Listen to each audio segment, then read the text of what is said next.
এ কি? আপনি আমার কাছে আসছেন কেন? কেন আসছি বুঝতে পারো না? আমার আদর লাগবে। প্লিজ ভাবি, এসব কথা বলবেন না। আমি না আপনার ছোট ভাইয়ের মতো। ছি জান, এসব কেউ বলে? হ্যাঁ, আমি তোমার বিয়ে করা বউ। বউকে কেউ ভাবি বলে দুষ্টু? এই জানটা কাছে আসো, আমাকে আদর করো একটু। প্লিজ ভাবি, আমার কাছে আসবেন না, তাহলে কিন্তু। তাহলে কিন্তু কি? আদর করবে আমাকে? বলেই ঈশানের সদ্য বিয়ে করা বউ ওরফে হবু ভাবি ওর দিকে এগোতে লাগলো। ঈশান ভয়ে পেছাতে পেছাতে দেওয়ালের সাথে ঠেকে গেল। ভাবি অর্থাৎ আমার সিনিয়র বউ এসে পাঞ্জাবির কলারটা দুই হাতে ধরে ওনার ঠোঁট জোড়া আমার ঠোঁটের দিকে এগোতে লাগলো। বুঝতে পারলাম আর শেষ রক্ষা হবে না, তাই চোখ জোড়া বন্ধ করে নিতেই ভাবি আমার ঠোঁট তার দখলে নিয়ে নিল। আদ্রিতার উষ্ণ ঠোঁটের ছোঁয়া পেতেই ঈশানের শরীরে কারেন্ট বয়ে গেল। প্রথম প্রথম ঈশান আদ্রিতার সাথে কোনো রেসপন্স করছিল না বলে আদ্রিতা ওর হাতগুলো নিয়ে কোমরে রাখলো আর ঠোঁট চড়ায় গভীরভাবে চুমু দিতে লাগলো। একটা সময় ঈশানও আর থাকতে না পেরে আদ্রিতার সাথে রেসপন্স করতে লাগলো। ঈশানের রেসপন্স পেয়ে আদ্রিতার মুখে একটা হাসির রেখা ফুটে উঠলো। আদ্রিতা ঈশানের ঠোঁট চোরা এমনভাবে আঁকড়ে ধরেছে যার জন্য ওর নিঃশ্বাস নিতে কষ্ট হচ্ছিল। তাই ঈশান আদ্রিতাকে জোর করে ছাড়িয়ে নিল। তারপর জোরে জোরে নিঃশ্বাস নিতে নিতে বলল, এভাবে কেউ কিস করে? কেন পিচ্ছি বর, তোমার ভালো লাগেনি? হ্যাঁ, তা লাগবে না। আমাকে এক গাদা লিপস্টিক খাইয়ে দিয়ে বলা হচ্ছে ভালো লেগেছে কিনা। ও এক থু থু। আমার তো ভালোই লাগছিল। আসো যান, আরেকটা দেই। আমি পাগল না, পায়জামা। একটাতেই আমার নিঃশ্বাস বন্ধ হয়ে আসছিল, আর একটা দিলে তো একদম ওপরেই চলে যাব। আমি আছি কি করতে? আমার নিঃশ্বাস নিয়ে তোমাকে বাঁচিয়ে দিব। হ্যাঁ, কচু করবেন। এখন যে লিপস্টিক আমাকে খাইছেন, তাতে কালকে নির্ঘাত আমাকে ওয়াশরুম টু বেডরুম করতে হবে। করতে হলে করবে, আমি আছি কি করতে? আমি তোমার কিউট সুইট আর মিষ্টি বউ, তাই না? সেবা করে তোমাকে সুস্থ করে তুলবো। এখন কথা না বলে আমাকে একটু আদর করো। আমার না তোমার আদর পেতে খুব ইচ্ছে করছে। সি সি, আপনি এসব কি বলছেন? আমি না আপনার ছোট ভাইয়ের মতো, আপনি আমাকে এসব কথা বলতে পারলেন? ঈশান, এখন কিন্তু বেশি বেশি হয়ে যাচ্ছে। দেখো, বিয়ের আগে আমরা কেমন ছিলাম সেটা এখন শুনতে চাচ্ছি না। আর এখন তুমি আমার স্বামী, আমি তোমার বউ। আমি তোমার থেকে এইটুকু চাইতেই পারি। প্লিজ পিচ্চি বর, আজকের দিনটায় অন্তত আমার সাথে এরকমটা করো না, তাহলে আমি অনেক কষ্ট পাবো বাবু। আদ্রিতা কথাগুলো বলে ঈশানের মুখের দিকে তাকিয়ে রইল। ঈশান খেয়াল করলো ওনার মুখে একটা বিষণ্ণতার ছাপ। তখন ঈশান ভাবল, আমি কেন যে ওনাকে মেনে নিতে পারছি না জানি না। আর আমার বউটাও দেখতেও তো সুন্দরী। শুধু সুন্দরী বললে ভুল হবে, মারাত্মক লেভেলের সুন্দরী। কারণ আমি ভাইয়ার মুখে শুনেছি আদ্রিতার কলেজে আর এলাকার অধিকাংশ ছেলেই ওর জন্য পাগল ছিল। প্রত্যেক দিন ওর বাসায় লাভ লেটার আসতো, অনেক অনেক প্রপোজাল পেত। কি হলো, কথা বলছো না যে? নাকি আমাকে তুমি মেনে নিতে পারবে না? তাহলে সেটা বিয়ের আগে বলে দিতে পারতে। ভাবি অর্থাৎ সিনিয়র বউয়ের মুখ থেকে এমন কথা শুনে ঈশানের বেশ খারাপ লাগলো। তখনও আবার ভাবলো, আমি বা কি করব? যাকে ভাবি বলে ডেকেছি তাকে বউ হিসেবে মেনে নেওয়াটা এতটা সহজ নয়। তাই আমিও সেটা মেনে নিতে পারছি না, চুপ করে আছি। তখন আদ্রিতা আমাকে ছেড়ে দিয়ে বলল, ঈশান, সেদিন যখন তোমরা আমাকে দেখতে গিয়েছিলে আর প্রথম তোমাকে দেখেছিলাম, তখন তোমার ভাইকে না, আমার তোমাকে ভালো লেগেছিল। কেন জানো? কারণ তোমার ভাইয়া একটা বাজে ছেলে, যার জন্য আমার সাথে এমন করলো। তোমাকে দেখে ভালো লেগেছিল কারণ তুমি দেখতে সেই লেভেলের কিউট ছিলে আর একদম আমার স্বপ্নের রাজকুমারের মতো ছিলে। আমি ভেবেছিলাম হয়তো তোমার জন্য আমাকে দেখতে গিয়েছিল আব্বু আম্মু, কিন্তু না। যখন শুনেছিলাম তোমার ভাইয়ার জন্য আমাকে দেখতে গেছো তোমরা, তখন আমার মনটা খারাপ হয়ে গেছিল। ভেবেছিলাম তোমার সাথে আমার বিয়ে হবে, কিন্তু তোমার ভাইয়ার সাথে আমার বিয়েটা ঠিক হয়ে গেল। আমি বা কি করব? আব্বু আম্মুর কথা কখনো ফেলিনি, না হলে ঠিকই তোমার সাথে প্রেম করতাম। আর এমন একটা সিচুয়েশনে দাঁড়িয়েছিলাম, তখন এগুলো বলার মতো কোনো উপায় ছিল না, তাই সবটা মেনে নিতে চেয়েছিলাম।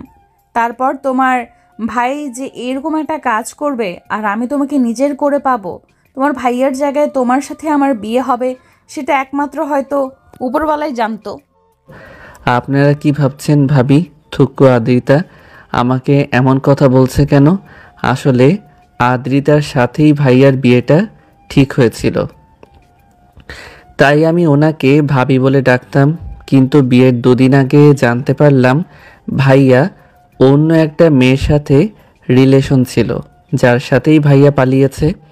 আর বাকিটা গল্পের সাথে থাকলে জানতে পারবেন। বিয়ের 2 দিন আগের ঘটনা। ঈশানদের বাসায় একদম সাজসজ্জায় সজ্জিত করা হয়েছে। চারদিক থেকে লোকজন আসতে শুরু করেছে। আত্মীয় স্বজনের বাসাটা ভরপুর হয়ে গেছে। কিন্তু সেদিন সকালবেলায় আম্মু ঈশানের ভাইয়া ইমনের রুমে গিয়ে দেখে ইমন রুমে নেই। আম্মু সারা রুম তন্ন করে খুঁজে ফেললো। আর এমনটা করার কারণ হচ্ছে আম্মু এর আগেও সকালে 2-3 বার ভাইয়ের রুমে এসেছে। ভেবেছিল হয়তো ইমন বাইরে গেছে কিংবা ছাদে আছে, তাই আম্মুর তেমনভাবে সন্দেহ হয়নি। কিন্তু যখন বেলা 10টা বেজে গেল, ইমন খেতে আসছিল না, তখন আম্মুর কেমন সন্দেহ হলো। তাই রুমে এসে খুঁজতে লাগলো। তারপর যখন পাচ্ছিল না, তখন খেয়াল করলো ভাইয়ের বিছানার উপর ফোনটা রাখা আর তার নিচে একটা কাগজ রাখা, যেটা দেখে আম্মু তাড়াহুড়ো করে গিয়ে কাগজটা হাতে নিয়ে খেয়াল করলো ওতে কিছু লেখা আছে। তখন আম্মু পড়তে শুরু করলো।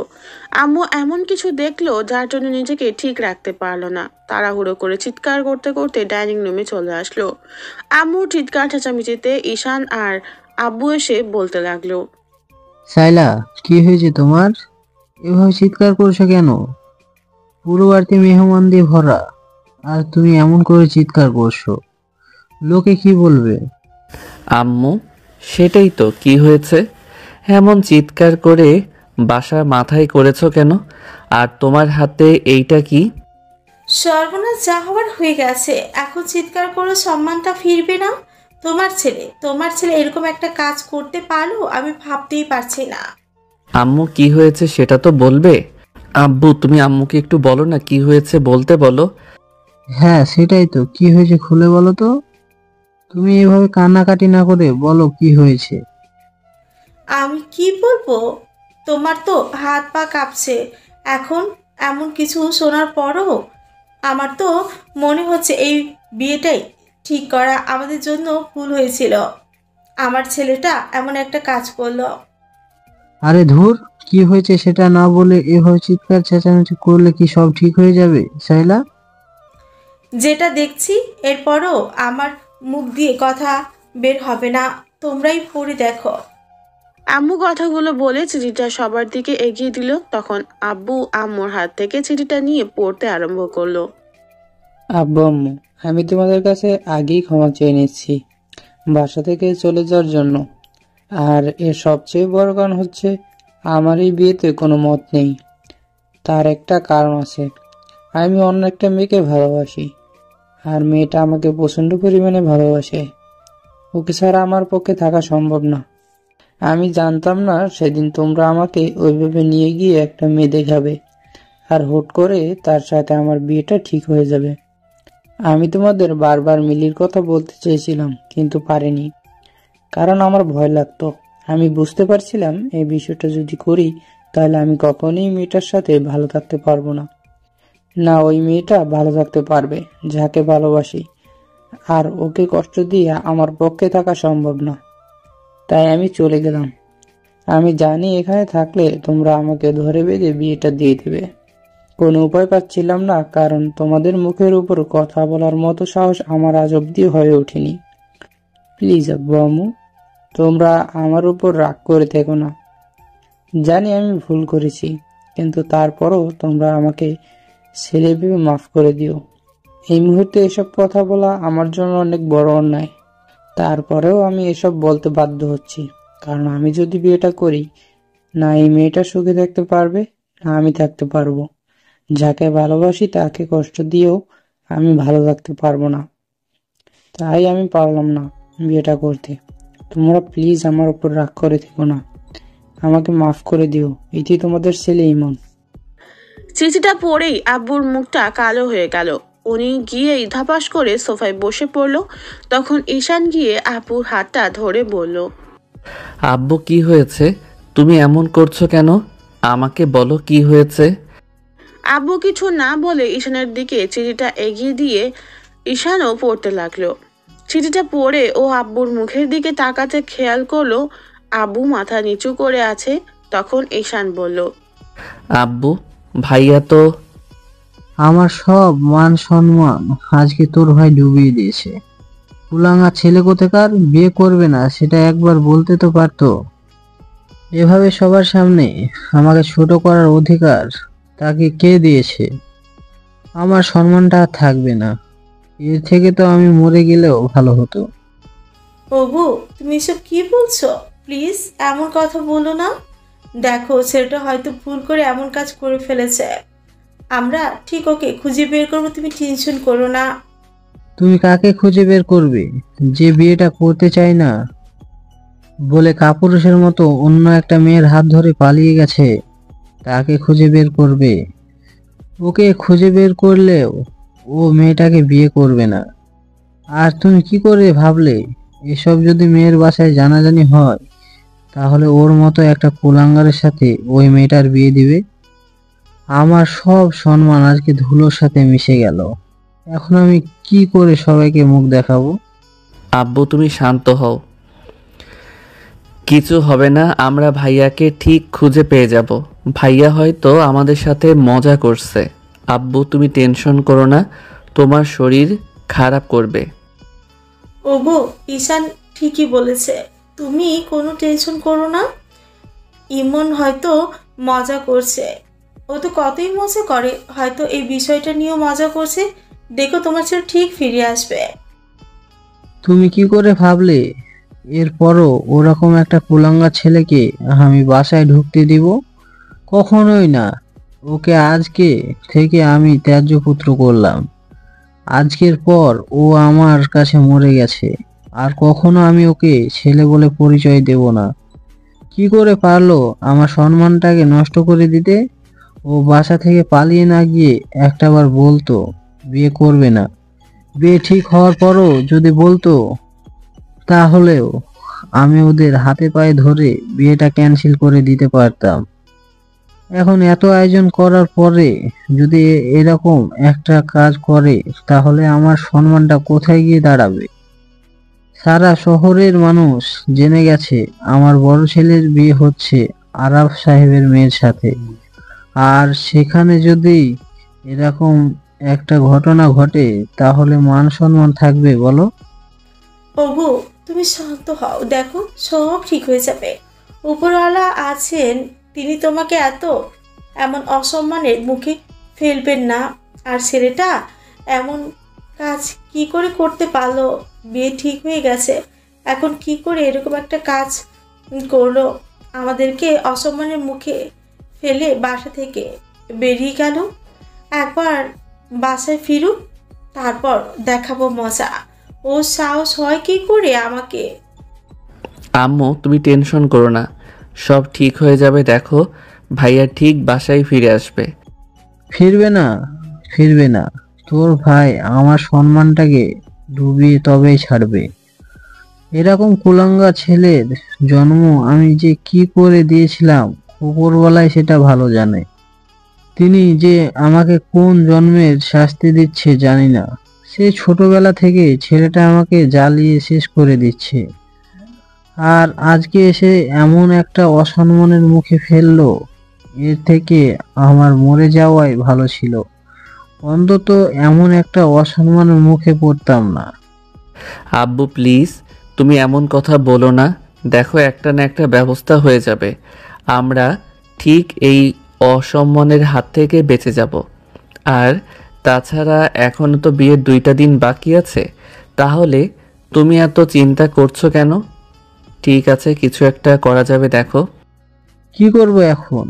এই মুহূর্তে কি করব? আমি ছেলে খুঁজে পাবো কোথায় যে মেয়েটার সাথে বিয়ে দেব? নাকি আমি বিয়ে করব? বলো, যে সব ঠিক হয়ে যাবে। তুমি কি বিয়ে করবে না? কি সব উল্টোপাল্টা কথা বলছো? টেনশন কি তোমার মাথা খারাপ হয়ে গেছে নাকি? চুপ করো, একদম চুপ করো। এই টেনশনের সময় একদম কমেডি করবে না। আমি মরছি আমার জ্বালায়, আর উনি এসে কানের গোড়ায় ঢাল খঞ্জনি বাজায়। এসব হয়েছে তোমার জন্য, একমাত্র তুমি দায়ী এর জন্য। আমি দায়ী মানে? আমি আবার কি করলাম? তুমি সব সময় ছেলেটাকে মাথায় করে নাচতে, তাহলে তোমার দোষ হবে না তো কার দোষ হবে? তোমার জন্য এমনটা হয়েছে। বারবার বলছি ছেলেটাকে তোল্লাই দিয়ে মাথায় তুলো না, কিন্তু তুমি আমার কথা শোনোনি। আর ও এতটাই মাথায় উঠে গেছে যে কোনটা ভুল কোনটা ঠিক সেটা বুঝতে পারলো না। এমন একটা কাজ করলো যার জন্য আমাদের সম্মানটাকে ধুলোর সাথে মিশিয়ে দিল। আল্লাহ ওর মতো কুলাঙ্গা সন্তান আর কাউকে দিও না। আজকে আমার জায়গায় অন্য কেউ হলে নির্ঘাত হার্ট অ্যাটাক করে ওপারে চলে যেত। প্লিজ তুমি এরকম কথা বলো না। দেখো সব ঠিক হয়ে যাবে। তুমি কেন এসব উল্টোপাল্টা কথা বলছো? দেখো কিচ্ছু হবে না। কিছু ঠিক হবে না। তুই আমার মাথায় পানি ঢাল। তোর ভাই কি করে গেল এইটা? এর থেকে তো আমার মাথায় একটা বাড়ি মেরে দিলেও আমি শান্ত হয়ে শুয়ে থাকতাম। তারপরে এরকম সর্বনাশ তোর ভাই কেন করলো রে? দুলাভাই, তুমি টেনশন করো না তো, সব ঠিক হয়ে যাবে। কিছু উল্টোপাল্টা কথা বলছো? মাথায় পানি ঢালতে হবে কেন? এই সাধারণ বিষয় নিয়ে এত হাইপার হচ্ছ কেন বলো তো? নাও, এটারই বাকি ছিল। সাইলা, তোমার ভাইকে এই সিচুয়েশনে একদম কমেডি করতে বারণ করো, না হলে আমার থেকে খারাপ কেউ হবে না। আর এই শালা, দূর হয়ে যা আমার সামনে থেকে। এই তোর জন্য আমার ছেলেগুলো এরকম হয়েছে। দুলাভাই, আমি জানি আপনার আমার কথা কখনো বিশ্বাস হবে না। আমি সব জিনিসের সাধারণ সলিউশন দেই বলে আপনার কাছে মনে হয় আমি কমেডি করছি, তাই তো? আপনি টেনশন নেবেন না তো। শেষবারের মতো আমার কথাটা শুনেই দেখেন, দেখবেন আপনার সম্মানটা অফিসে যাবে, আর সবার সাথে মাথা উঁচু করেও বাঁচতে পারবেন। সাইলা, তোমার ভাইকে চুপ করতে বলো এই সিচুয়েশনে। কিন্তু ওর এই নাটক আমার পছন্দ হচ্ছে না। ওকে চুপ থাকতে বলো, নাহলে আমি ওকে বাসা ছাড়া করে ছাড়বো। আরে দুলাভাই, আমার কথাটা একবার শুনেই দেখো না। তুমি তো সবকিছু না শুনেই এভাবে আমাকে ভুল বুঝছো। ওরে ঘরের শালা, তোর কথা যতবার শুনেছি ততবারই আমার লেজে গোবরের অবস্থা হয়েছে।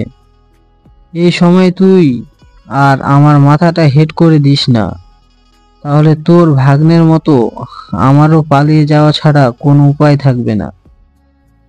মামার এরকম কথাতে আব্বু সিন ক্রিয়েট করতে লাগলো।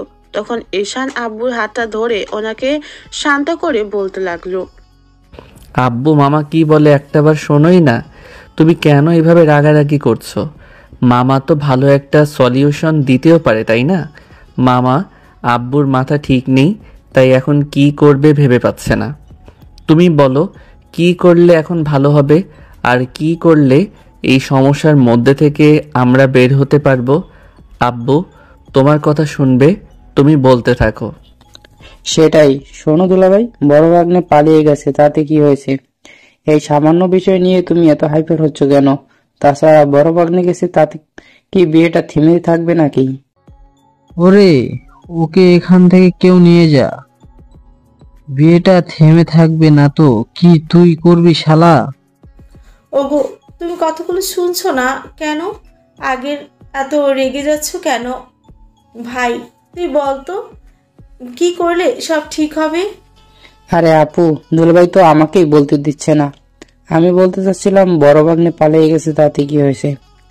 ও না হয় ওর পছন্দের মানুষের সাথে পালিয়ে গেছে, কিন্তু আমাদের ছোট ভাগ্নে তো আছে, বিয়েটা তো তার সাথে হতে পারে, তাই না? তোমরা একটাবার এই সামান্য বিষয়টা ভেবে দেখছো না কেন?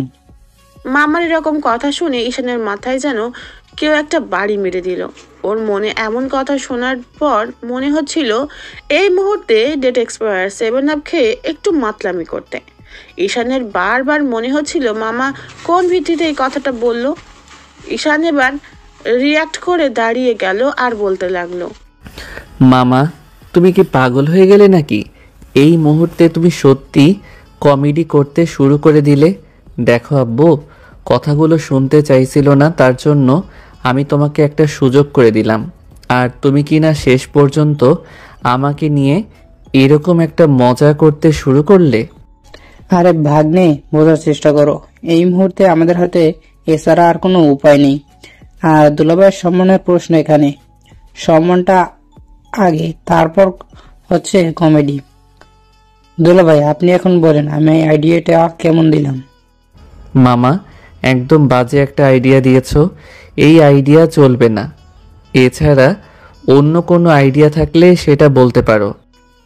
কেন চলবে না? চলবে মানে দৌড়বে। সম্মান বাঁচানোর জন্য এর থেকেও আরো ভালো উপায় নেই হতে পারে।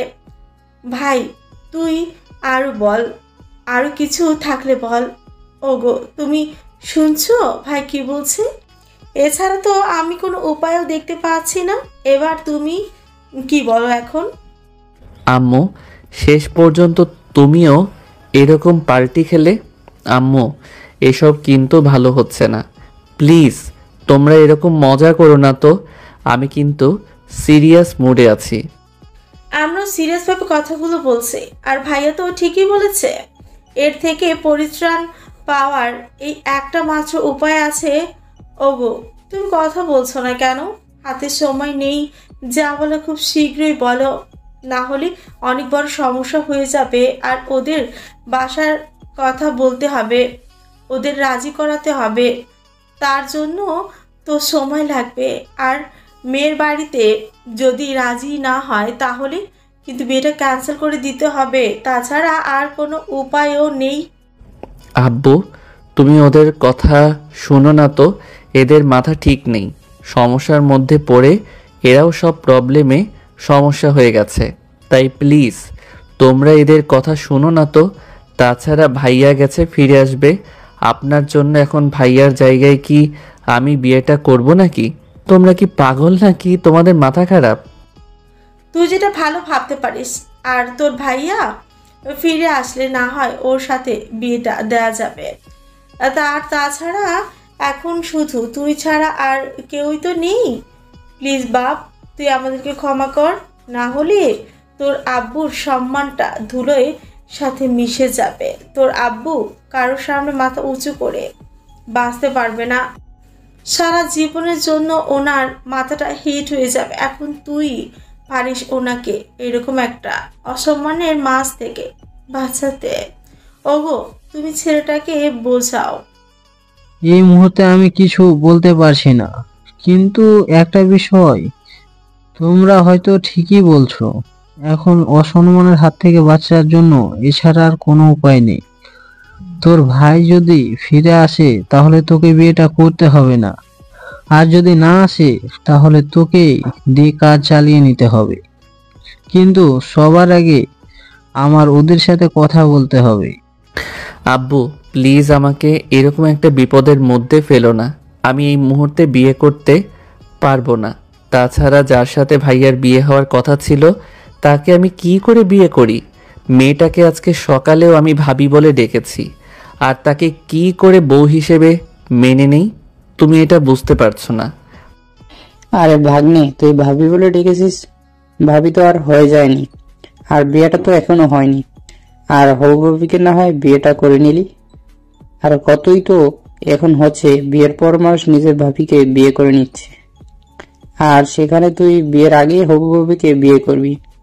আর ভাগ্নে শোন, মেয়েটা কিন্তু দেখতে শুনতে খারাপ না, এমনার থেকে তোর সাথে ভালো মানাবে। মামা, এটা কিন্তু একদম ঠিক করছে না। আমি তোমাকে প্রবলেম সলভ করতে বলেছি, কিন্তু প্রবলেমটা বাড়াতে বলিনি। তুমি উল্টো আরও সেটাকে বাড়িয়ে দিচ্ছ। আর কি বলছো আমার সাথে মানাবে? মানে ভাবির সাথে দেবরের কি করে মানায়? এসব তোমার মাথায় আসে কোথা থেকে? হ্যাঁ, ওই মেয়েকে আমি কিছুতেই বিয়ে করতে পারবো না। আব্বু, আর কোনো উপায় থাকলে তুমি সেটা মামাকে বলতে বলো। তারপর এরকম একটা সিদ্ধান্ত নিও না প্লিজ। তাহলে এবার আমাকেও বাসা থেকে বের হতে হবে। বাবারে, এখন আমার হাতে এছাড়া আর কোনো উপায় নেই। আর তোর ভাই যে কাজ করেছে এরপর সম্মান বাঁচাতে হলে আগে তোকে বিয়েটা করতে হবে। এখন তুই কি চাস, তোর আব্বুর সম্মানটা সারা জীবনের জন্য ধুলোর সাথে মিশে যাক, নাকি তোর আব্বু মাথা উঁচু করে বাঁচুক? যেখানে তোর আব্বুকে কারো কাছে কখনো কৈফিয়ত দিতে হয় না, সেখানে আজকে আশরাফ সাহেবের কাছে এ বিষয়ে আমাকে জবাবদিহিতা করতে হবে। ভাবতে পারছো সেটা আমার জন্য কতটা অসম্মানের? তার উপর মাথা নত হয়ে তাকে বলতে হবে যেন বিয়েটা তোর সাথেই হয়। আব্বু প্লিজ। ঈশান কথাটা বলে শেষ করতে পারল না।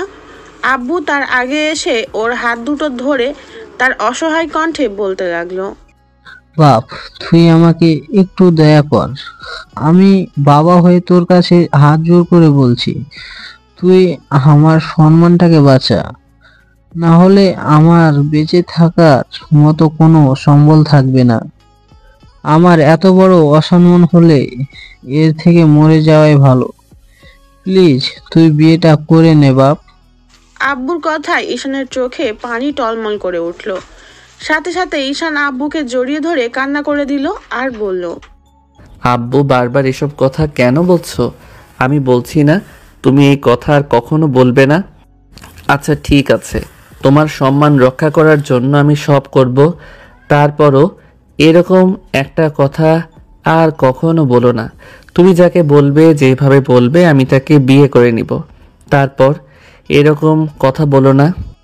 আচ্ছা ঠিক আছে, আর কখনো বলবো না, কিন্তু তোকে বিয়েটা করে নিতেই হবে। আর আমাকে দেখিস, ওই মেয়েটা তোর জন্য অনেক লাকি হবে। আমি তো জানি মেয়েটা কত ভালো। আর আর তোর মামা ঠিকই বলছে, তোর সাথে ওকে মানাবে ভালো। ইমন চলে গেছে, যাক, ও বুঝতে পারবে এই মেয়েটাকে বিয়ে না করে জীবনে কত বড় ভুল করছে। সেটা তুই ওর চোখে আঙ্গুল দিয়ে বুঝিয়ে দিবি। আব্বু আমি কিছুই চাই না, তুমি আর এরকম কথা কখনো বলবে না। আমি তো বললাম তুমি যাকে বলবে, যখন বলবে, আমি তখনই তাকে বিয়ে করে নিব। তাও এরকম কথা বলো না প্লিজ। ঈশান এখনো আব্বুকে জড়িয়ে ধরে রেখেছে, অনেক বেশি ভালোবাসে কিনা তাই কথাটা ফেলতে পারলো না। এর মাঝে আম্মু আর মামা এসে ওকে অনেক বোঝাতে লাগলো। ঈশান চুপচাপ সব শুনলো, তারপর আর কিছু না বলে রুমের দিকে চলে গেল। রুমে এসে দরজা আটকে দিয়ে বিছানায় বসে রইলো, ভাবতে লাগলো কি করবে। অন্যদিকে আব্বু আদ্রিতার আব্বু অর্থাৎ আশরাফ সাহেবকে ফোন দিতে উনি রিসিভ করলেন আর বলতে লাগলেন, বলুন কি খবর আপনার? না মানে আসলে আমি একটা কথা বলতে চাচ্ছিলাম, সেজন্য আপনাকে ফোন দেওয়া। কথা তো সেই বিয়ের ঠিক আগে থেকেই হয়ে যাচ্ছে, এখন আবার কি কথা? আর কথা তো চলতেই থাকবে, আপনি টেনশন করবেন না। জামাইকে আমি সন্তুষ্ট করে দেব, এমন ভাবে জামাইকে সবকিছু দিয়ে পরিপূর্ণ করে দেব যেন কেউ বলতে না পারে আমার মেয়ের বিয়েতে কোনো কিছুর কমতি ছিল। আপনি যে কি বলেন, এমন কিছুই না। আসলে আমি অন্য একটা কথা বলতে চাচ্ছিলাম, কিন্তু কথাটা যে কিভাবে বলবো বুঝতে পারছি না। কি এমন কথা যার জন্য এত সংকোচ বোধ করছেন? বলেন, সহজভাবে বলেন। এতে সংকোচ করার কি আছে? বিয়েই তো আমরা দুদিন পর হচ্ছি, আগে তো আমরা বিজনেস পার্টনার ছিলাম। তখন তো আপনি এতটা সংকোচ করেননি কোনো কথা বলার সময়। আর আজকে কি এমন হলো যার জন্য স্বয়ং আফজাল সাহেব কিনা কথা বলতে গিয়ে এমন হোঁচট খাচ্ছে? না মানে আসলে আমি কথাটা যে কিভাবে বলি। আব্বু বারবার কথাগুলো বলতে গিয়েও বলতে পারছিল না। তখন আশরাফ সাহেব ওনাকে অভয় দিলে আব্বু বিষয়টা আশরাফ সাহেবকে বলল। আশরাফ সাহেবের পরিবারের সকলেই সেখানে ছিল। সব শোনার পর আশরাফ সাহেব এমনভাবে রিয়াক্ট করলো যার জন্য আব্বু বেশ খানিকটা ভড়কে গেল। আপনি কি বলছেন কি আফজাল সাহেব? এই মুহূর্তে আপনি এসব কথা বললে কি করে হয়, হ্যাঁ? আর আপনি বুঝতে পারছেন এখন এসব কথা বলার মানে কি? ভাই সাহেব, আমি কি করে বলবো বলুন? আমার ছেলেটা এমন একটা কাজ করবে আমি সেটা ভাবতেও পারিনি। কিন্তু একটু আগে আমরা জানতে পারলাম বিষয়টা নিয়ে আমি অনেক চিন্তিত। কি করব বুঝে উঠতে পারছি না, তাই আপনাকে ফোন করে জানালাম। এখন আপনি কি করবেন? মানে এত বড় একটা নাটক করার সময় আপনার মনে ছিল না? ছেলেকে বাসা থেকে বের করে দিয়ে আমার সম্মানকে ধুলোর সাথে মিশিয়ে দিতে চাইছেন, আর বলছেন এখন কি করবেন? আমি আপনাদের সবাইকে জেলের ভাত খাইয়ে ছাড়বো। আমার সম্মানে যদি একটু দাগ লাগে না, তাহলে আমি কে তা আপনাকে হাড়ে হাড়ে বুঝিয়ে ছাড়বো। আপনি বুঝতে চাইছেন না কেন? এতে তো আমার সম্মানটাও নষ্ট হবে। বিয়ের 2 দিন আগে ছেলের বাসা থেকে চলে যাওয়া কি অসম্মানের নয়? আমি কেন আমার ছেলেকে বাসা থেকে বের করে দিব? আর আপনার অসম্মান হয় এমন কাজ কেন করব? আমি তো আপনার দীর্ঘদিনের বিজনেস পার্টনার। তাহলে আপনার অসম্মান হোক এমন কোনো কাজ কখনো করছি?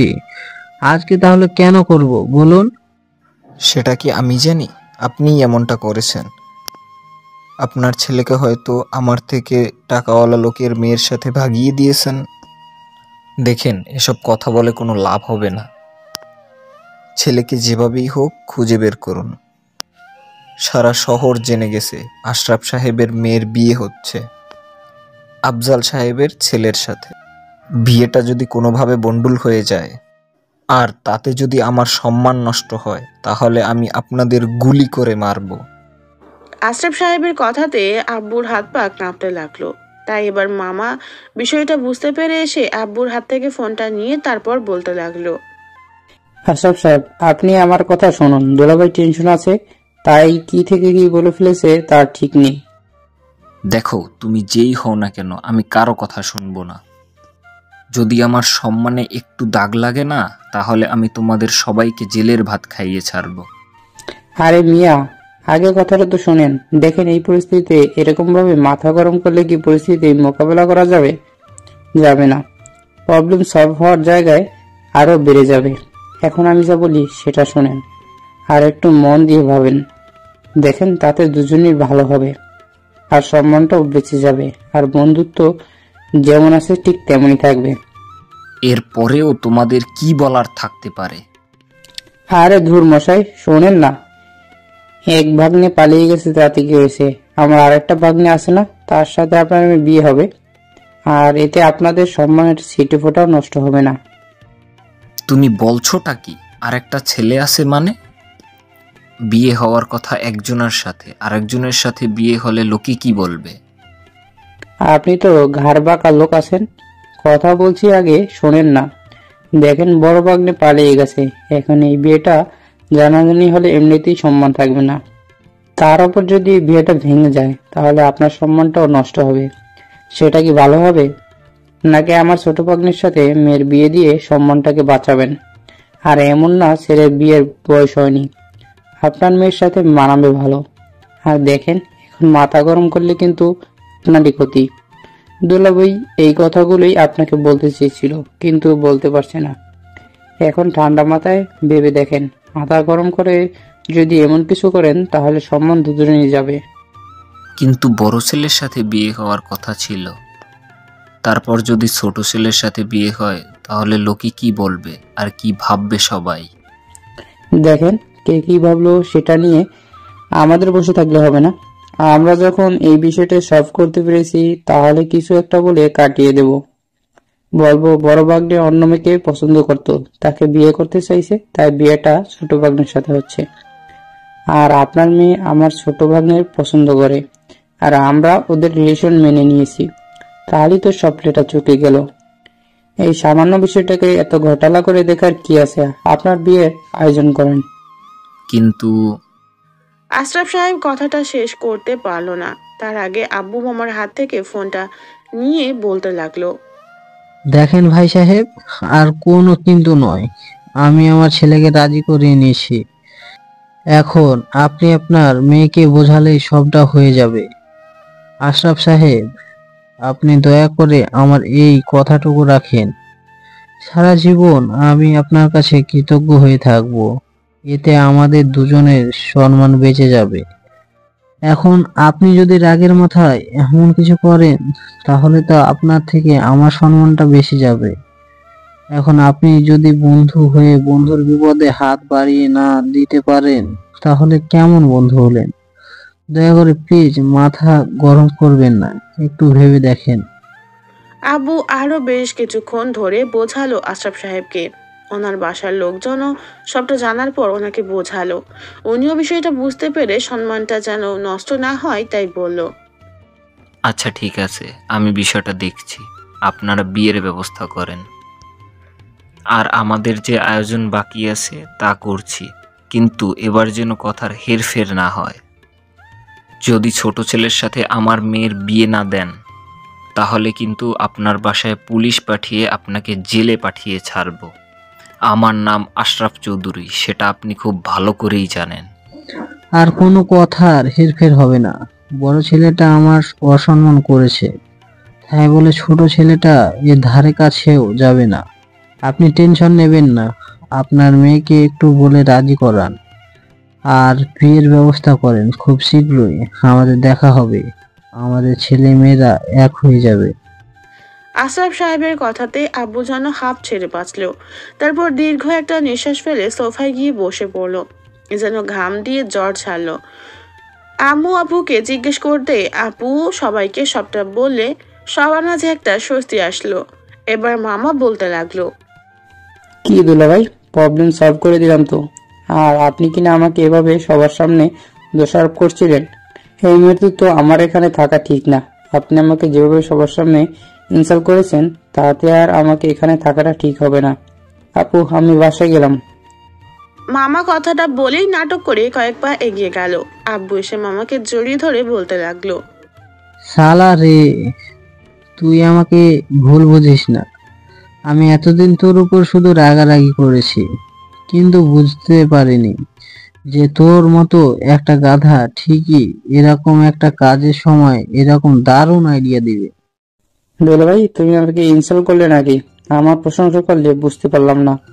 তোকে বুঝতে হবে না, এর জন্য তুই যা চাস আমার কাছে তাই পাবি। আজকে তুই শুধু বল কি চাস আমার কাছে, আমি তোকে সেটাই দিব।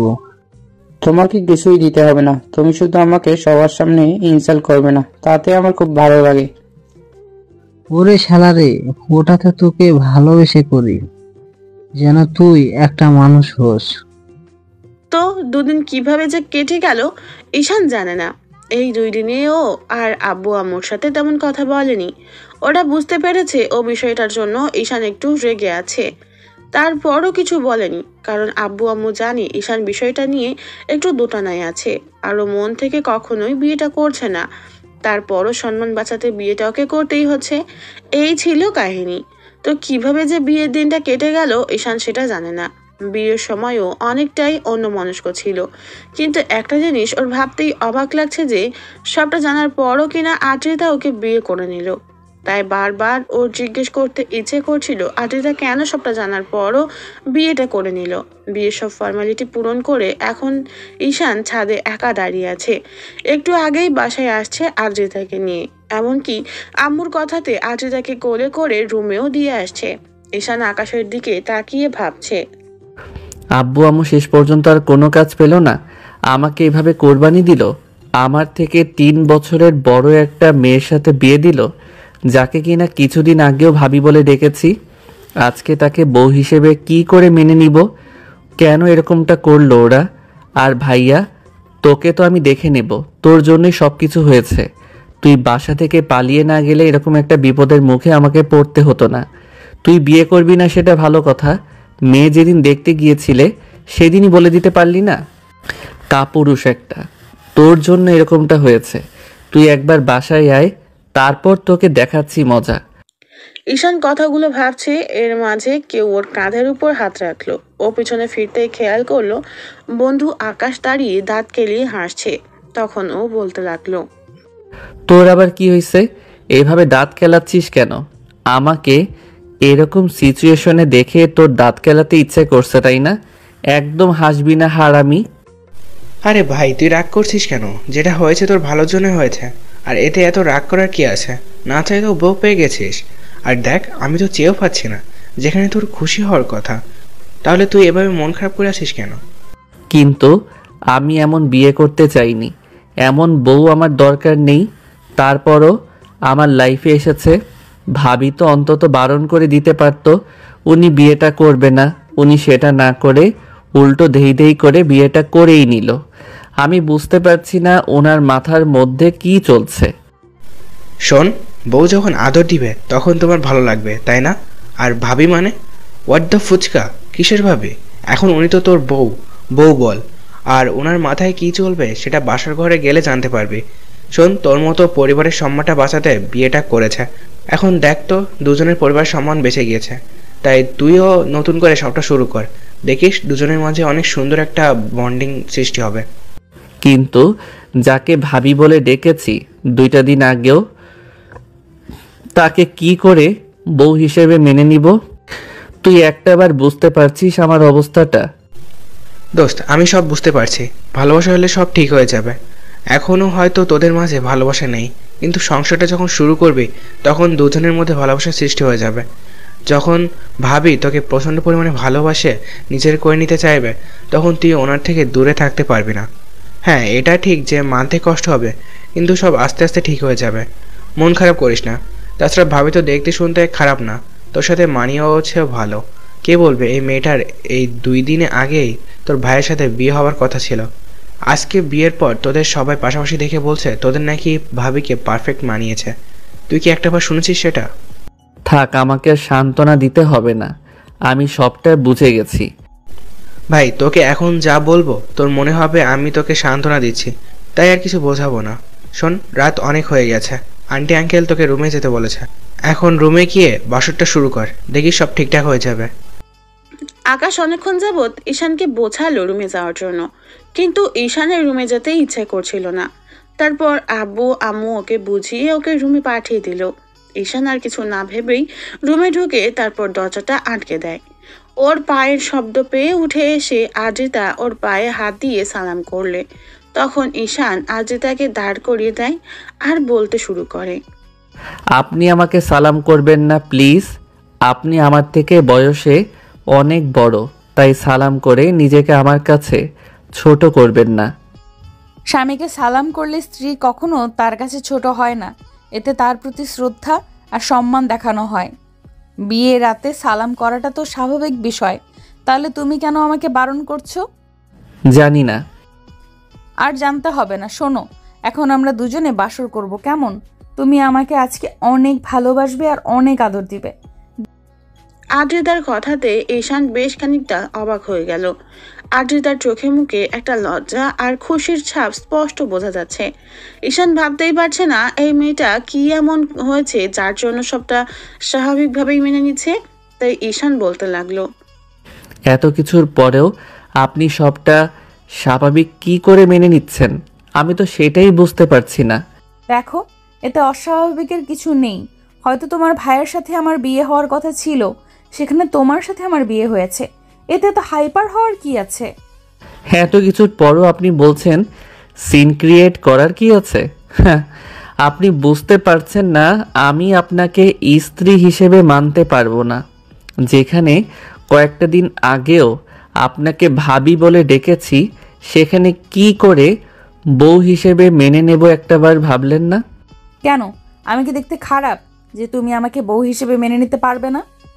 আপনি কেন বুঝতে চাইছেন না যেখানে আমি আপনাকে ভাবি বলে ডেকেছি, সেখানে হঠাৎ করে বিয়ে করলে কি করে আপনাকে স্ত্রী হিসেবে মেনে নেব? আপনাকে আমার পক্ষে মেনে নেওয়া সম্ভব না। প্লিজ, আপনি আমার থেকে দূরে থাকবেন। আমি চাই না আপনার আমার মাঝে কিছু হোক। তোমার ভাইয়া পালিয়ে গেছে, সেই দোষটা কি আমার? আমি তো চেয়েছিলাম ওকে বিয়ে করে নিতে, কিন্তু আমি হয়তো ওর কাছে সুন্দর ছিলাম না, ও হয়তো আমাকে ভালোবাসতে পারতো না, সেজন্য পালিয়ে গেছে। ওপরওয়ালা যার সাথে চাইবে তার সাথেই তোমার বিয়ে হবে। উনি হয়তো তোমার সাথে আমার বন্ধনটা লিখে রেখেছিল, তাই আমাদের বিয়ে হয়েছে। তাহলে এখন তুমি আমাকে মেনে নিতে পারবে না কেন? কি সমস্যা তোমার আমাকে ভালোবাসতে? নাকি তোমার গার্লফ্রেন্ড আছে? না নেই, কিন্তু গার্লফ্রেন্ড নেই আর কাউকে পছন্দও করো না, সেটা আমি খুব ভালো করেই জানি। তাহলে আমাকে ভালোবাসতে সমস্যা কোথায় তোমার? নাকি আমি দেখতে তোমার মনের মতো নই? ঈশান কোনো কথা বলছে না। আদ্রিতা একটা সময় ওকে ছেড়ে দিল।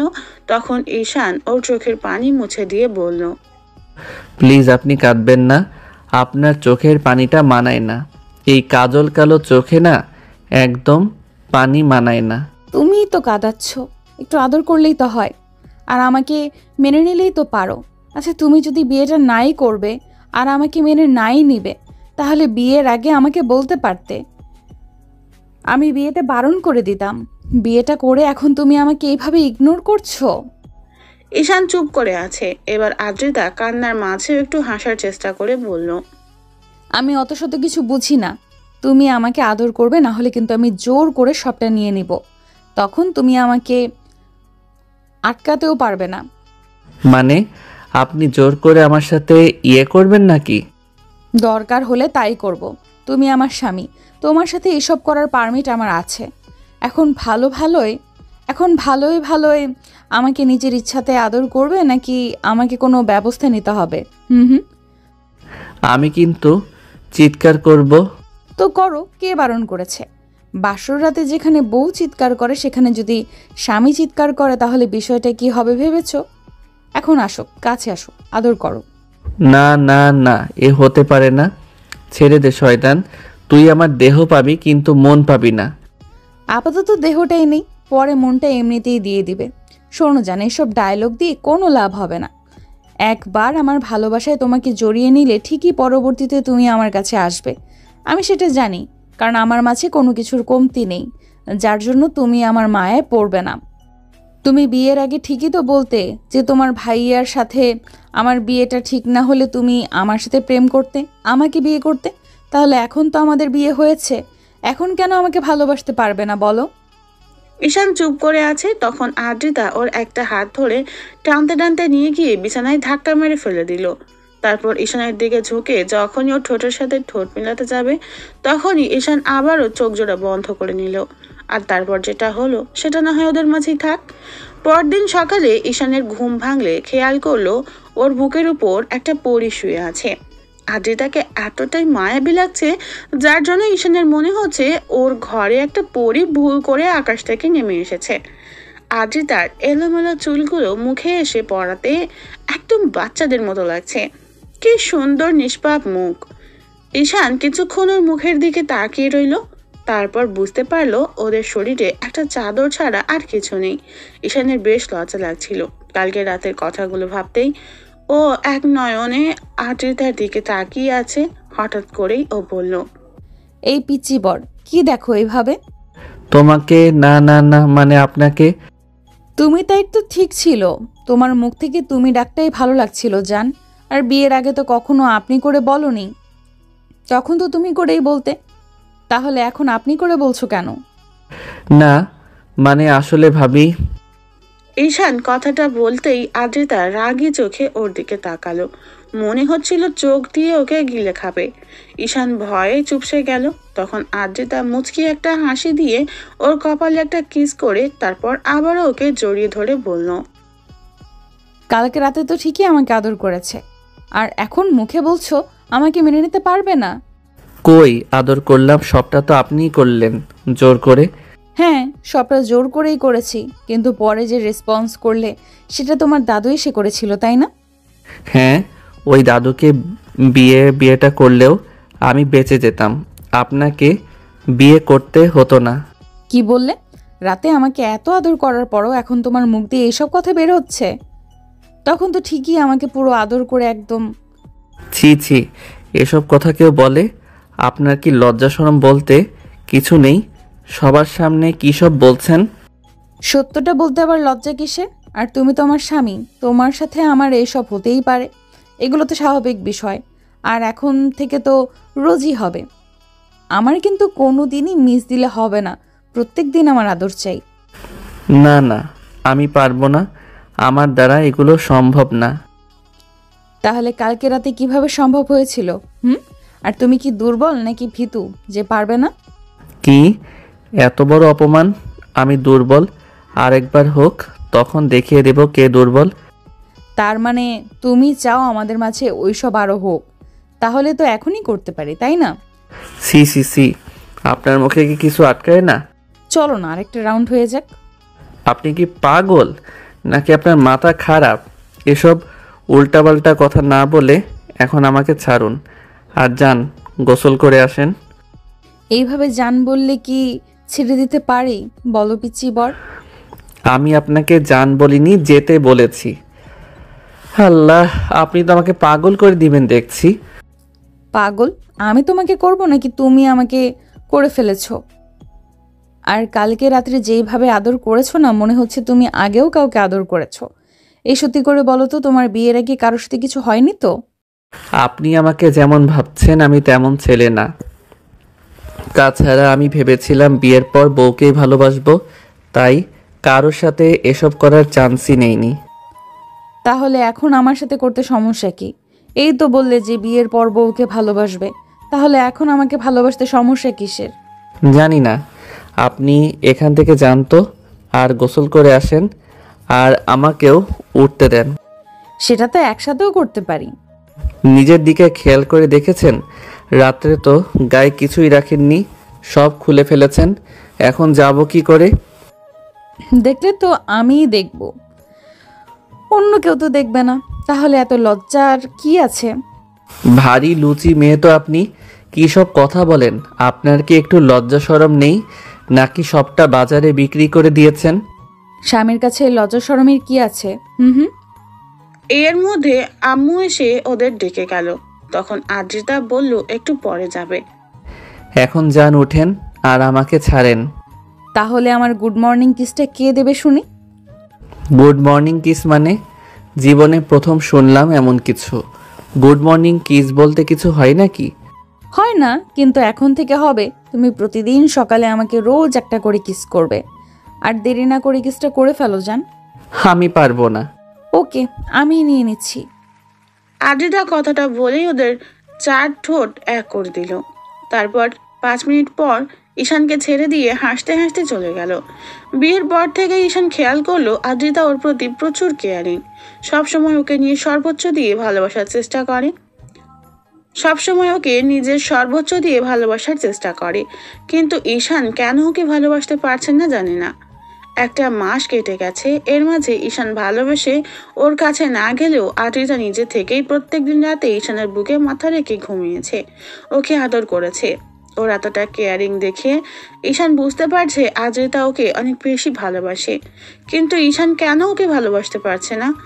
ইদানিং আদ্রিতার মনটাও বেশ খারাপ থাকে, আর সেটা কেন থাকে ঈশান ভালোভাবেই জানে। তারপরও ঈশান ওকে মন থেকে মেনে নিতে পারছে না। মাঝে মধ্যে ভাবে ওকে আর কষ্ট দিবে না। তো প্রতিদিনের মতো ঈশান অফিসে যাওয়ার জন্য রেডি হচ্ছিল।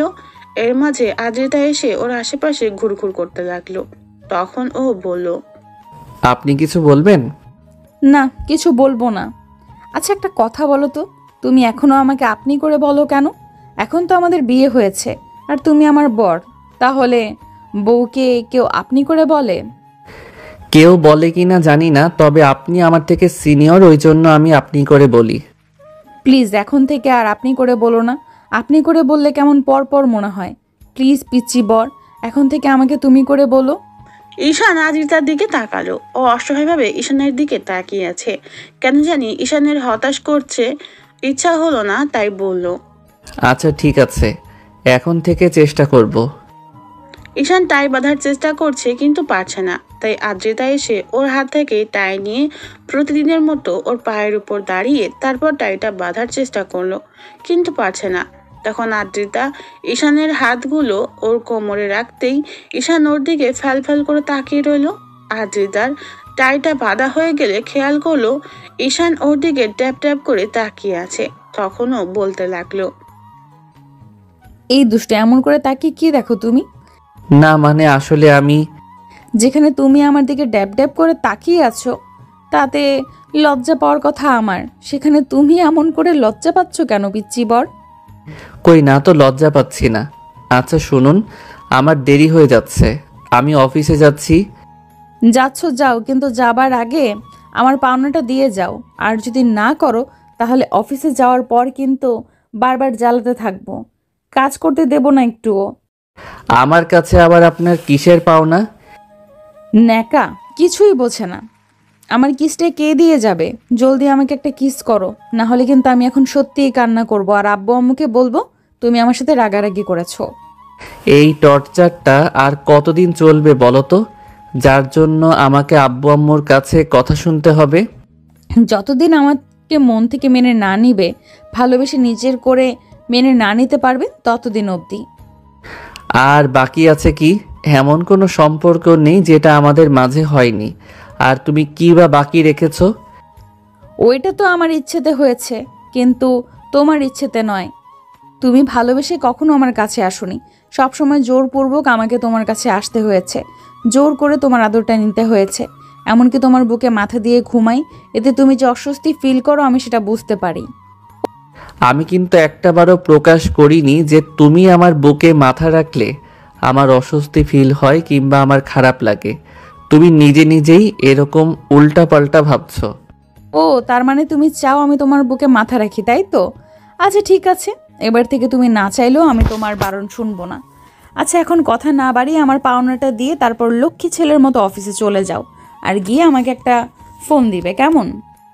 ঈশান জানে আদ্রিতা ওর কোনো কথা শুনবে না, তাই আদ্রিতার কাছে এসে দাঁড়াতে ও একটা মুচকি হাসি দিয়ে তারপর ওদের চার ঠোঁট এক করে দিল।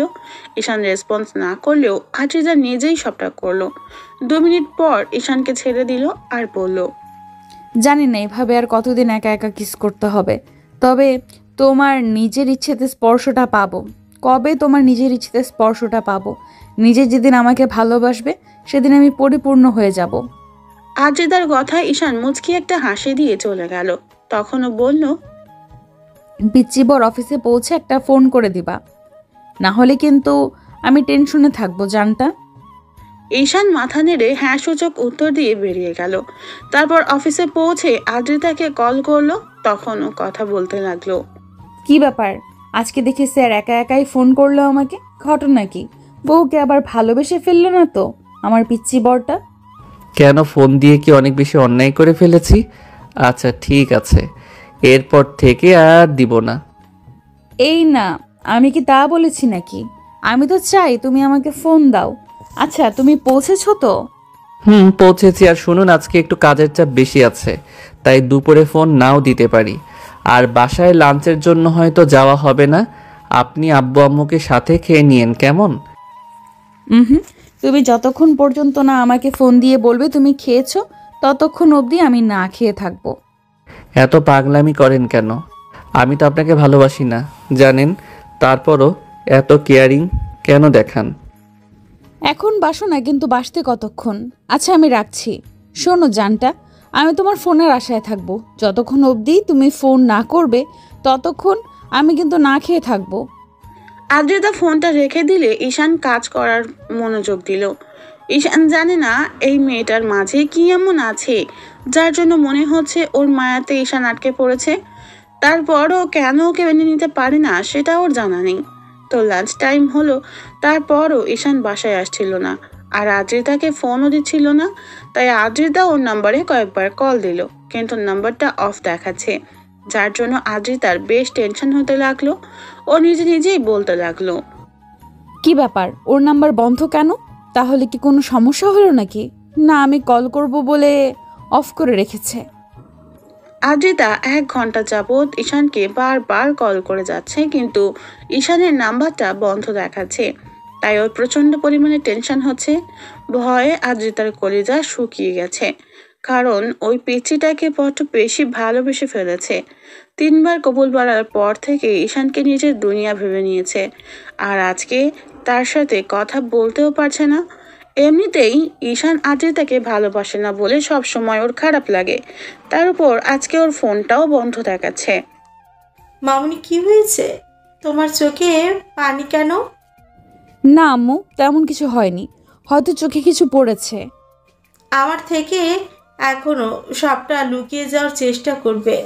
কি হয়েছে আমাকে বলো।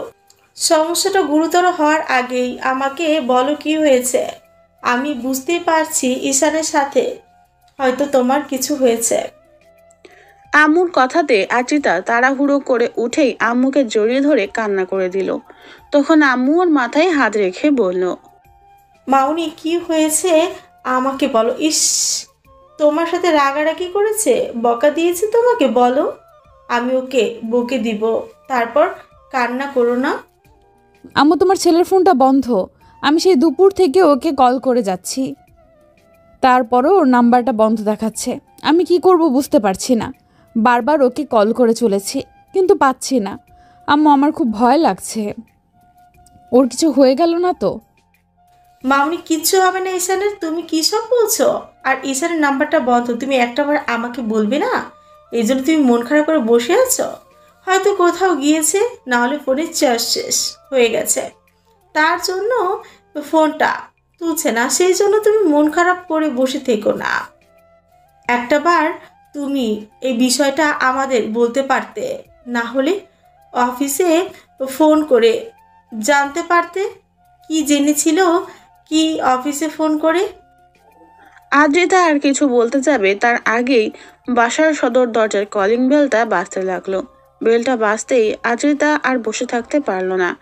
আম্মুকে ছেড়ে দিয়ে দৌড়ে নিচে আসলো। আম্মুর পিছন পিছন আসলো। আদ্রিতা দৌড়ে গিয়ে দরজা খুলে দিয়ে খেয়াল করলো ঈশান আর আকাশ দাঁড়িয়ে আছে। ঈশানকে দেখে আদ্রিতা ওকে আষ্টে পৃষ্ঠে জড়িয়ে ধরে কান্না করে দিল আর বলতে লাগলো, বাবু, এই বাবু, কোথায় গিয়েছিলে তুমি? তুমি বুঝতে পারো না আমি তোমার জন্য কতটা টেনশন করি? তুমি জানো আমার কতটা কষ্ট হচ্ছিল? তোমার ফোনটা বন্ধ কেন আমাকে বলো। আমি তোমাকে খুব বেশি ডিস্টার্ব করি, সেজন্য ফোন বন্ধ করে রেখেছো, তাই না? আমি আর কখনো তোমাকে ডিস্টার্ব করব না, তারপরেও তুমি আমার উপর রাগ করে থেকো না, জান। এবার আম্মু এগিয়ে আসলো আর আকাশ বিষয়টা বুঝতে পারলো। ঈশানের ফোনটা অফ থাকায় আদ্রিতা অনেক টেনশন করেছে। তাই আকাশ বলতে লাগলো, ভাবি, ঈশানের ছোট একটা অ্যাক্সিডেন্ট হয়েছিল আর তাতে ফোনটা ভেঙে গেছে। আকাশের কথা শুনে আদ্রিতা ঈশানকে ছেড়ে দিয়ে তারপর খেয়াল করে ঈশানের কপালে আর হাতে ব্যান্ডেজ। এমন কিছু দেখে আদ্রিতা আরো জোরে জোরে কান্না করে দিল আর বলতে লাগলো, জান, এই জান, তোমার কি হয়েছে আমাকে বলো। তোমার লাগেনি তো? দেখি কোথায় লেগেছে বলো। এর মাঝে আব্বুও আদ্রিতার কান্নাকাটিতে নিচে আসে আর আদ্রিতা বারবার ঈশানের কপালে আর হাতে দেখছে, ওর সাথে কথা বলার চেষ্টা করছে।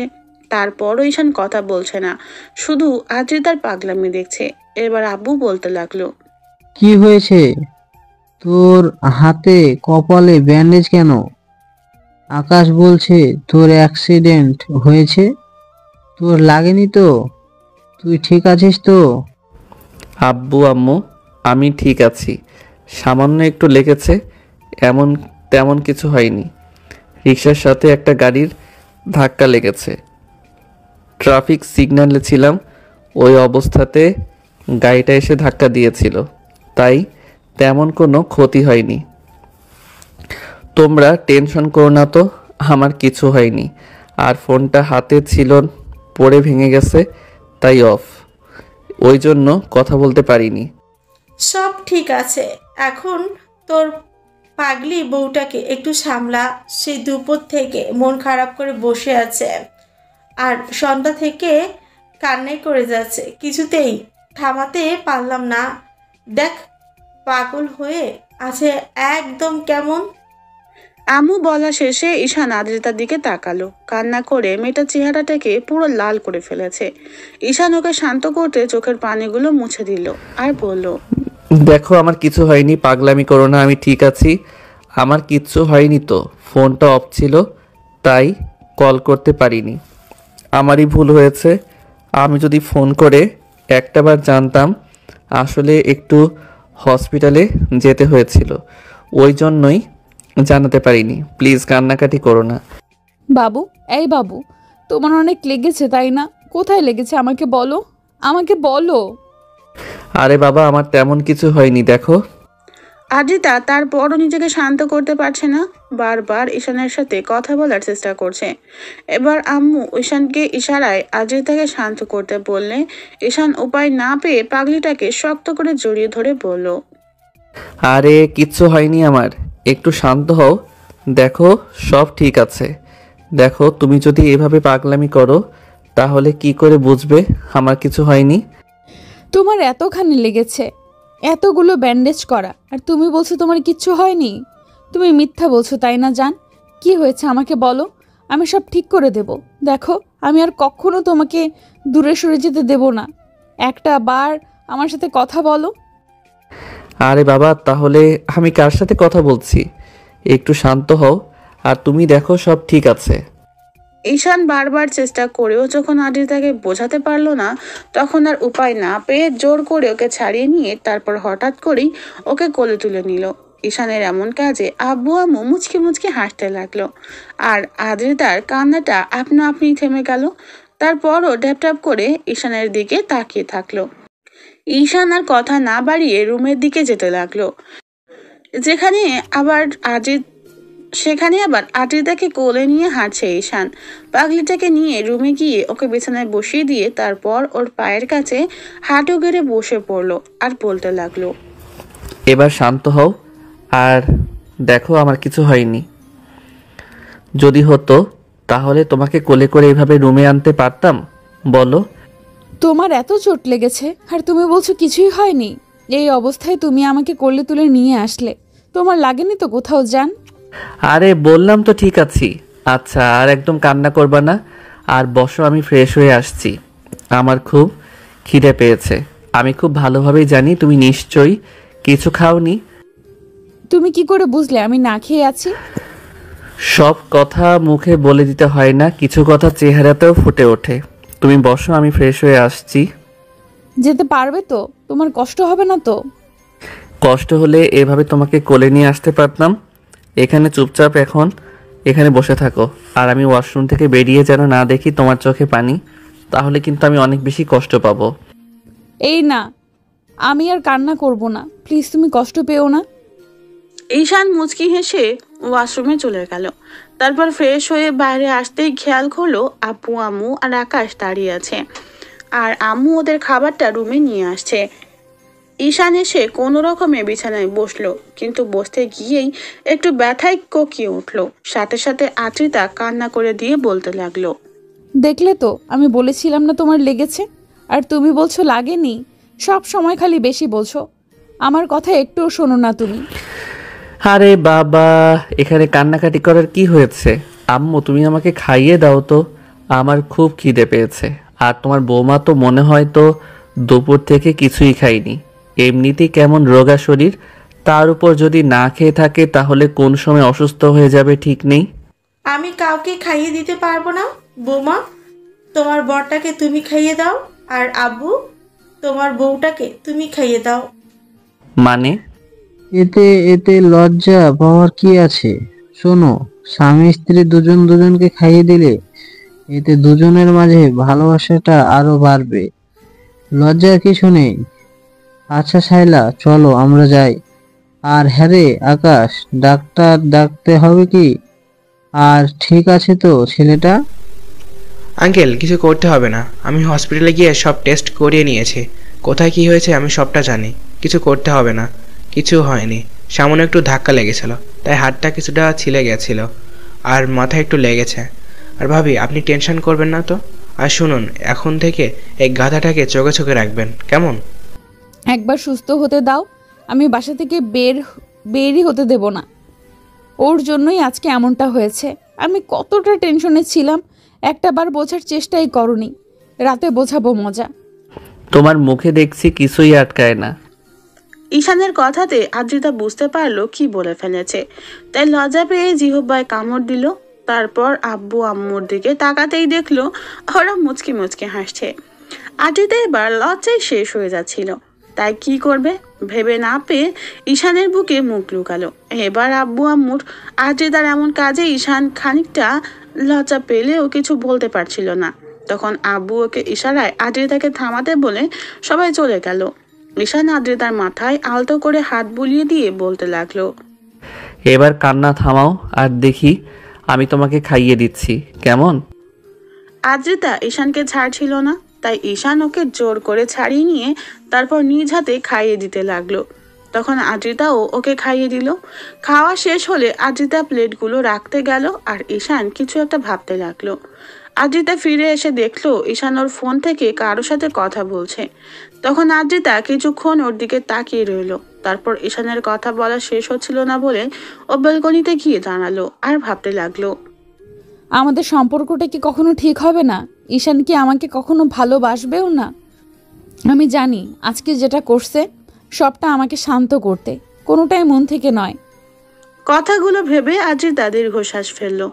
এর মাঝে ঈশানও ব্যালকনিতে আসলো।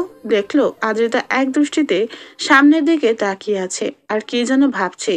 ঈশান আদ্রিতার মুখে কষ্টের ছাপ বুঝতে পারছে, তাই হঠাৎ করেই ওকে পেছন থেকে জড়িয়ে ধরলো। ঈশানের স্পর্শ টের পেয়ে আদ্রিতা একটুও অবাক হলো না, শুধু বলল, কি হলো আজকে হঠাৎ তুমি আমাকে জড়িয়ে ধরলে যে?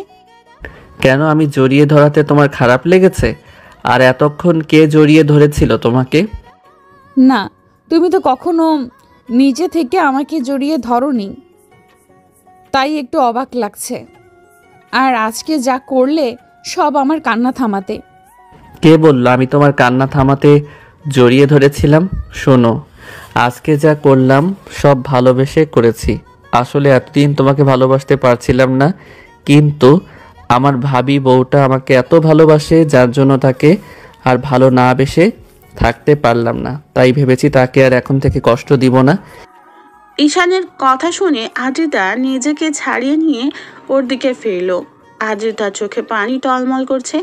পানিগুলো গড়িয়ে পড়ার আগেই ঈশান মুছে দিল এবং ও ঈশানকে শক্ত করে জড়িয়ে ধরলো। এই পাগলি, বললাম তো আর কষ্ট দিব না। আমি জানি তো তুমি আমার ভালোবাসা না পেয়ে কতটা কষ্ট পাচ্ছ। সত্যিই অনেক ভালোবাসি কলিজা। আমি জানি তো পাগলি। এখন থেকে আর কখনো ইগনোর করবে না তো? না, কখনো না। অনেক ভালোবাসবো বললাম তো। অনেক আদর করবে তো? আমার সিনিয়র বউটা যা চাইবে তাই দিব। তাহলে আই লাভ ইউ বলো। কেন আই লাভ ইউ না বললে ভালোবাসা প্রকাশ পায় না বুঝি? তোমাকে বলতে বললাম, বলো। ওকে, আই লাভ ইউ পাগলি। আই লাভ ইউ টু জান, কলিজা, বাবু, সোনা আর আমার পিচ্চি বরটা।